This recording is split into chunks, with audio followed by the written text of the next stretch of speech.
આજે ધોરાજી મુકામે ધોરાજી શહેર તેમજ ધોરાજી તાલુકા,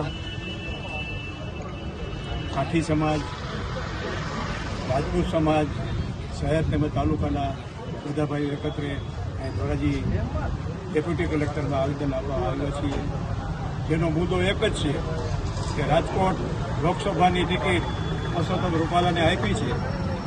એમને વિવાદાસ્પદ ટિપ્પણી જે રાજપૂત સમાજ વિશે કરી છે તે યોગ્ય નથી. એના એક ભાગરૂપે આખા ગુજરાતનો ક્ષત્રિય સમાજ આ ટિપ્પણીને વખોડી રહ્યો છે.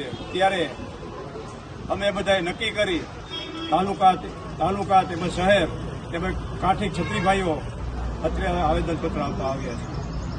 સાંજ સમાચાર ફેસબુક પેજને લાઇક કરો, વિડીયો શેર કરો અને વધુ વિગતવાર સમાચાર માટે sanssamachar.net વિઝિટ કરો.